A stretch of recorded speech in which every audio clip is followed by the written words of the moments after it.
V D Satheesan ഇന്ന് പറഞ്ഞത് Shri Premkumar C P എമ്മിൻ്റെ സംസ്ഥാന സമിതി അംഗമാണ് ഈ പോരാളി ഷാജിയൊക്കെ, അല്ലെങ്കിൽ പോരാളി ഷാജിയുടെ ഒക്കെ പിന്നിലെന്നാണ്. സി പി എമ്മിൻ്റെ പ്രൊഫൈൽ, അത് സി പി എമ്മിൻ്റെ പ്രൊഫൈലായി ഘോഷിക്കപ്പെടുന്ന ഒരു പ്രൊഫൈലിനെ കുറിച്ച് സി പി എം ആണ് യഥാർത്ഥത്തിൽ അന്വേഷണം നടത്തേണ്ടത്. അഡ്മിൻ രംഗത്ത് വരൂ എന്നൊക്കെ പറയലല്ലോ വേണ്ടത്. സി പി എമ്മിന് സംഘടനാപരമായി ജനങ്ങളിലേക്ക് ഇറങ്ങി ചെല്ലുന്ന നേതാക്കളുണ്ട്, സാമൂഹ്യ മാധ്യമങ്ങളിലെ സങ്കീർണമായിട്ടുള്ള കാര്യങ്ങൾ മനസ്സിലാക്കാൻ കഴിയുന്ന ആളുകളുണ്ട്. അപ്പോൾ അതിലൊരു വ്യക്തത വരുത്തണം സി പി എം. അല്ല, തീർച്ചയായിട്ടും അതിൽ വ്യക്തത വരുത്താനുള്ള ഇനീഷ്യേറ്റീവ് സി പി എമ്മിന്റെ ഭാഗത്തുണ്ടായിട്ട് കുറച്ച് വൈകിട്ടാണെങ്കിൽ പോലും. പക്ഷേ വി ഡി സതീശന്റെ പ്രസ്താവന ഞാനും കണ്ടിരുന്നു. അദ്ദേഹം പറഞ്ഞത് പോരാളി ഷാജി എന്നുള്ള ഒരു നേതാവിന്റെ പേജാണെന്നാണ്. പക്ഷേ വി ഡി സതീശൻ ഒരു കാര്യം കൂടി റിവീൽ ചെയ്തിരുന്നെങ്കിൽ കേരള സമൂഹത്തിന് എളുപ്പമായിരുന്നു. ഞാനും നികേഷും പോലെ അതിനെ അംഗീകരിക്കും. ഏത് നേതാവാണ് ഇത് മെയിൻറ്റെയിൻ ചെയ്യുന്നതെന്ന് വി ഡി സതീശൻ തെളിവോടെ പറഞ്ഞാൽ കാര്യങ്ങൾ വളരെ എളുപ്പമാണ്. കാരണം ഒരു തരത്തിലും കേരള സൊസൈറ്റിക്ക്, സമൂഹത്തിന് അംഗീകരിക്കാൻ പറ്റാത്ത പ്രവണതയാണിത്. അതുകൊണ്ട് അത് അദ്ദേഹം പറഞ്ഞിട്ടില്ല. പിന്നെ അതൊരു പതിവ് ആരോപണം എന്നുള്ള രീതിയിൽ അങ്ങോട്ടും ഇങ്ങോട്ടും പറയുക എന്നല്ലാതെ അതിനകത്തൊരു പശ്ചാത്തലമുണ്ട്. സി പി എമ്മിന്റെ ഒരു സംസ്ഥാന സമിതി അംഗം എന്ന് പറയുമ്പോൾ നേരത്തെ ഈ സാമൂഹ്യ മാധ്യമങ്ങളിലൊക്കെ തന്നെയും വ്യക്തിപ്രഭാവത്തിന്റെ പേരിൽ അച്ചടക്ക നടപടി നേരിട്ടു എന്ന് പറയുന്ന നേതാവിലേക്കാണ് വിരൽ ചൂണ്ടുന്നതെന്ന് വ്യക്തമല്ലേ? അല്ല, അങ്ങനെ എനിക്കറിയില്ല. എനിക്കത് വായിച്ചെടുക്കാനുള്ള എക്സ്പെർട്ടൈസ് ഇല്ല. അദ്ദേഹം ആളുടെ പേര് പറഞ്ഞിട്ടില്ല. സി പി എം നേതാവ് എന്ന് പറഞ്ഞിട്ടേ ഉള്ളൂ. ഞാൻ പറയുന്നത് അത് ഏത് നേതാവാണെന്നുള്ളത് വിത്ത് പ്രൂഫ് പറയുകയാണെങ്കിൽ അത് നല്ല കാര്യമായിരിക്കും. ഞാൻ പറയുന്നത് ആരാണ് എന്നുള്ളത് പറയുകയാണെങ്കിൽ നമ്മൾ അതിനെ സ്വാഗതം ചെയ്യുകയാണ് വേണ്ടത്. പക്ഷെ അല്ലാതെ ഇങ്ങനെ ഒരു കൺഫ്യൂഷൻ ക്രിയേറ്റ് ചെയ്തിട്ട് അതിൽ നിന്നൊരു പൊളിറ്റിക്കൽ മൈലേജ് ഉണ്ടാക്കാൻ ശ്രമിക്കുന്നതിന് പകരം അത് വ്യക്തമായിട്ട് പറയാണ് വേണ്ടത്. പിന്നെ നമ്മൾ മനസ്സിലാക്കുന്ന പോലെ, നിങ്ങളൊക്കെ റിപ്പോർട്ട് ചെയ്ത പോലെ, പോലീസ് കംപ്ലൈന്റിന്റെ ബലത്തിൽ ആരാണ് ഈ പേജിന്റെ അഡ്മിൻ, ആരാണിത് ഫോളോ, ആരാണിത് നടത്തുന്നത് എന്നുള്ളതിലേക്ക് പോലീസിന്റെ അന്വേഷണങ്ങൾ പോകുന്നുണ്ട്.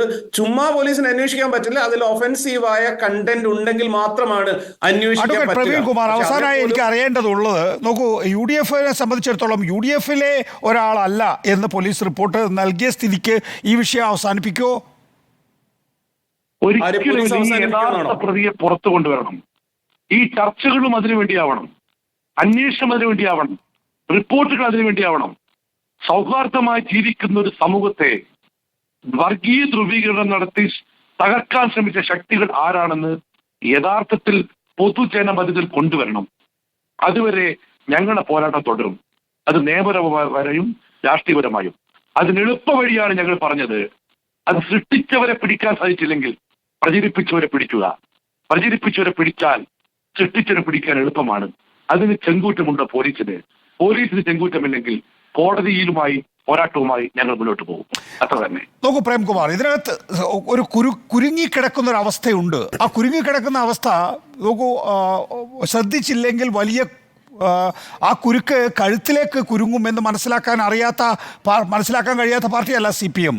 അപ്പോൾ ഇതിനകത്തൊരു പരിശോധന നടത്തേണ്ടതുണ്ട്. എവിടെയാണ് സംഭവിച്ചിട്ടുള്ളത് പിഴവുകൾ? സാമൂഹ്യ മാധ്യമങ്ങളിലെ ചതിക്കുഴികൾ തിരിച്ചറിഞ്ഞേ പറ്റൂ നമുക്ക്.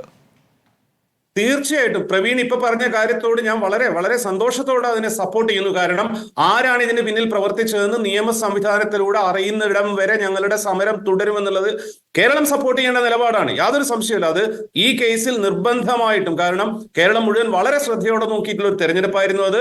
അതിൽ വളരെ വളരെ അപകടകരമായ ഒരു സ്ക്രീൻഷോട്ട് ആയിരുന്നു അത്. ആരാണ് സൃഷ്ടിച്ചതെന്ന് അറിയുന്നത് വരെ അതിന്റെ പിന്നാലെ ഉണ്ടാവുന്നു. ഇന്നലെ ഷാഫി പറമ്പിൽ MLA, പുതിയ MP-യും ഇന്ന് 2 തവണ പ്രവീൺ കുമാറും പറയുന്നത് ഞാൻ കേട്ടു. അത് മുന്നോട്ട് പോവുക തന്നെ വേണം. CPM അടക്കമുള്ള മുഴുവൻ സംഘടനകളോട് അതിനോട് സഹകരിക്കേണ്ടതുണ്ട്. അത് വെളിച്ചത്ത് കൊണ്ടുവന്ന് അത് ഇവിടെ വെച്ച് അവസാനിപ്പിക്കേണ്ടതുണ്ട്. കാരണം ഇത് LDF-ഉം UDF-ഉം തമ്മിൽ മാത്രമുള്ള ഒരു സമരത്തിന്റെയോ വോട്ടിന്റെയോ പ്രശ്നമല്ല, ജനാധിപത്യ കേരളത്തിന്റെ നിലനിൽപ്പിന്റെ പ്രശ്നമാണ്. അതിൽ മുന്നോട്ട് പോവുക തന്നെ വേണം. അതിൽ കോൺഗ്രസിന്റെ കൂടെ ഈ കാര്യത്തിൽ CPM നിൽക്കുന്നു എന്ന് തന്നെയാണ് ഈ ചർച്ചയിലൂടെ KT-യുടെ വാക്കുകളിലൂടെ നമ്മൾ കേട്ടിട്ടുള്ളത്.